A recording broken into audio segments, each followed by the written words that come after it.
চতুর্থ রোজায় ইফতারের দাওয়াত খেতে গেলাম। কার বাসায় দাওয়াত খেতে গেলাম তাই থাকবে আজকের এই ভিডিওতে। আসসালামু আলাইকুম। সকালবেলা ঘুম থেকে উঠে দেখি বাবা অনেক ধরনের মাছ নিয়ে এসেছে। এখানে শোল মাছ, টাকি মাছ, তাপসী মাছ, পোয়া মাছ, পাবদা মাছ, চিংড়ি মাছ, আরও অনেক ধরনের মাছ রয়েছে। এখানে বেশিরভাগ মাছের নামই আমি জানি না, তাই মা আমাকে বলছিল কোনটা কি মাছ। এই মাছগুলো আমার মা এখন কেটে ধুয়ে পরিষ্কার করে ফ্রিজে রেখে দিবে। আমি আসলে ছোট ছোট মাছ কাটতে পারি না, তাই আমি মাকে কোনো হেল্পই করতে পারছি না।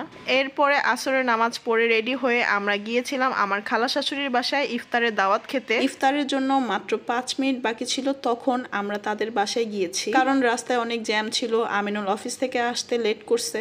খালাম্মা আমাদের জন্য চিকেন বিরিয়ানি রান্না করেছে, সাথে ছিল বিভিন্ন ধরনের ফল, খেজুর, জিলাপি, আরো ছিল তরমুজের শরবত। খালাম্মা আমাদের জন্য মজার মজার ইফতার তৈরি করেছে। ইফতার শেষ করে নামাজ পড়ে দেন আমরা ঠান্ডা ঠান্ডা আইসক্রিম খেয়েছিলাম।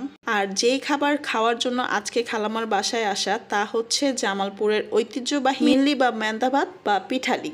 আমিনুল বেশ কয়েকদিন ধরেই খালাম্মাকে ফোন দিয়ে বলছিল যে খালাম্মা পিঠালি খাবো, পিঠালি খাবো। তাই খালাম্মা ইফতারের দাওয়াতে আমাদের জন্য এই স্পেশাল খাবারটা তৈরি করেছে। ইফতারে ভরপেট চিকেন বিরিয়ানি খাওয়ার পর আবার ডিনারে ছিল এই ম্যান্দা ভাত বা পিঠালি। আমিনুল তো খুব মজা করে খাচ্ছে, ওর ফেসের এক্সপ্রেশন দেখেই বোঝা যাচ্ছে পিঠালিটা কতটা মজা হয়েছে।